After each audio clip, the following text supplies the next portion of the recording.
You're watching Chili Boy Productions. I'm Larry Chili Boy Chilson, and this is my review for Ant-Man and the Wasp: Quantamania. Before we get into this review, make sure to go ahead and click that subscribe button down below so that you can chill with me on each and every one of my latest videos. Ant-Man and the Wasp is a 2023 action-adventure comic book adaptation. Once again, directed by Peyton Reed, the film stars Paul Rudd, Evangeline Lilly, Michael Douglas, Michelle Pfeiffer, and Jonathan Majors. Following Scott Lang in the aftermath of the events of Endgame, as he attempts to reconnect with his daughter, soon finds himself, along with the entire Pym family, trapped in the quantum realm. This time, they must lean on the expertise of Janet, who has navigated this world before, as they face a new and powerful adversary. So AMC had a new bucket here, and once again, it lights up. They are all about that light up material these days. So you can't really see it, but his eyes kind of glow. So I did get a little chipped one. So, But I am loving this trend of really elaborate popcorn buckets rather than just like the designed metal ones. And pretty much every single MCU feature has had a stick bucket from AMC. And this little Ant-Man helmet is no different. I love it. Also, this week in my travels, I picked up a little cup. I love me a good cup. I use them a lot when I get back from the theater. Put them in this little cup, nice sturdy cup, rather than that flimsy old paper.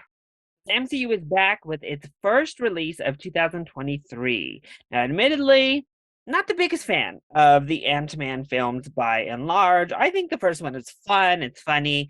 The second one is a little bit better in the action department, but a whole lot less funny, and the script is an absolute mess. After seeing Loki miss minutes here with He Who Remains, well, I was really excited for Kang the Conqueror in this film, and I thought the trailers looked fun.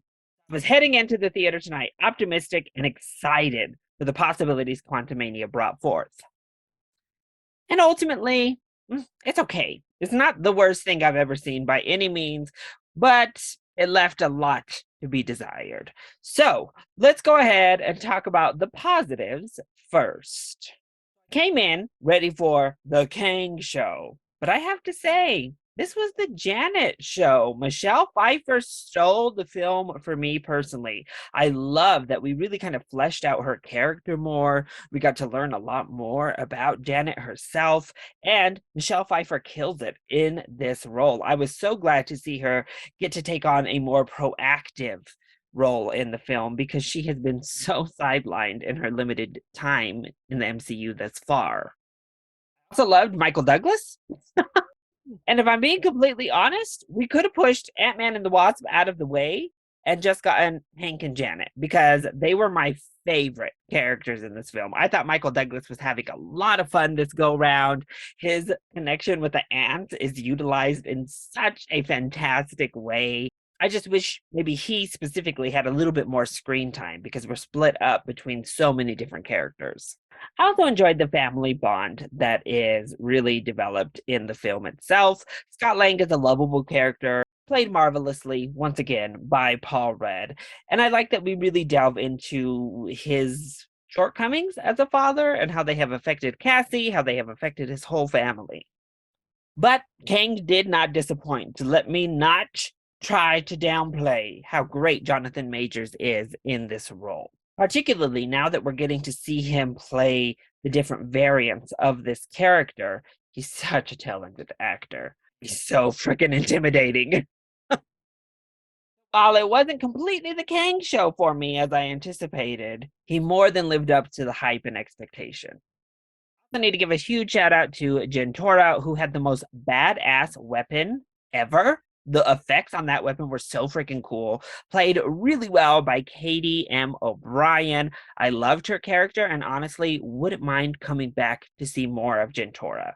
Think by and large, the action is actually a lot of fun. They utilize the size tools of the Ant-Man character really well. There are some really inventive and fun sequences here, which is what the Ant-Man series does well, is find innovative, fun, interesting ways to make the action different. And I think we do less of that in this film. But when we do get those action sets, they are a good time. Actually loved the score. I don't remember actually remembering the score from the first two Ant-Man films, but I really enjoyed the score in this film. So then what doesn't work so well when it comes to Ant-Man and the Wasp: Quantamania? Well, the story itself. By the end of this film, you really feel like this is the ultimate filler. It met a need to introduce a realm, a character, open the doors fully to the new phase of the MCU. Because really, phase four didn't swing those doors open like we all anticipated. So they needed to do so here with Kang. And the film does exactly that. However, it makes the entire plot of the film feel very contrived, right down to getting sucked into the quantum realm being a need to an end rather than an actual plot story device all on its own. It really makes Ant-Man and the Wasp: Quantumania feel like a necessary stepping stone rather than a fun film in its own right. I have to say, part of that is due to the fact that it's just not funny enough. Shining beacon of the Ant-Man films has been their comedy. They've been fun, they've been funny, really lighthearted romp type of films. And this one wanted to expand upon that. We really go darker, we go bigger than we've gone in the Ant-Man films. And I don't think it actually works all that well. We don't let Paul Rudd do what he does best. We have so many different characters here. We don't really get to focus on our main core group. When we do, we don't really have anything to do. Hope Van Dyne does nothing in this film.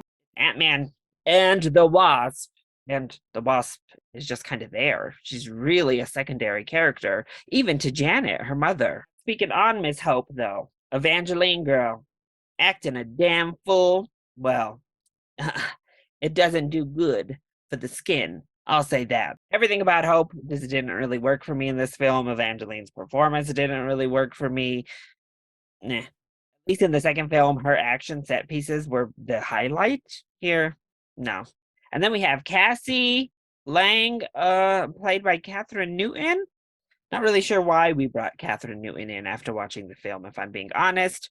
It wasn't a very good performance, just plain and simple. The character of Cassie could have been really interesting with what they tried to set up, but it just does not work.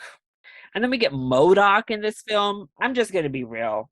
MODOK is a character that doesn't need to be live action ever again. It's just too ridiculous. It's a comic booky, weird, ugly thing, and it looked absolutely ridiculous. I'm sorry, I did not enjoy seeing MODOK in the film at all. We should have just cut him out completely, pretended he didn't exist.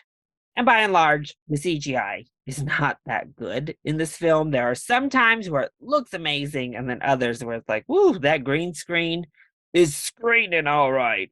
Blue on Kang, oh, it did not look good either. Every now and then they tried to really texture it to his skin, but overall, I mean, he looked like a damn smurf in that suit. Not good.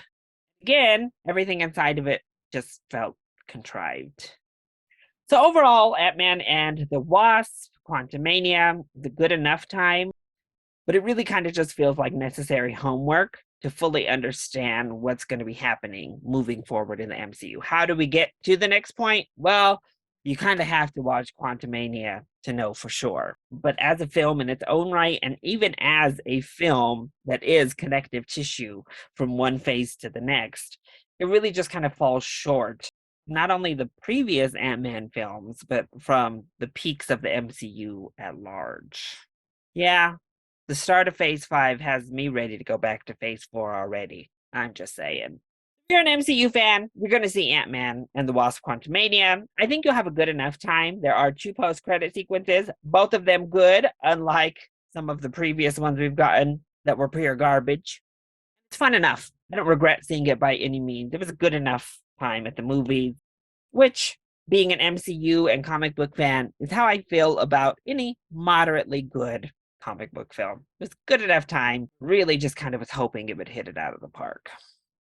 So that is my review for Ant-Man and the Wasp: Quantamania. I hope you enjoyed it. If you did, go ahead, click that like button down below and subscribe to the channel so that you are always up to date on all of my latest videos. Also, join in on the discussion. What did you think of Ant-Man and the Wasp: Quantumania? Let me know either in the comment section down below, or you can hit me up on Twitter. I love you all so much for your continued support. Mwah! Thank you for watching, and we'll see you next time. Bye.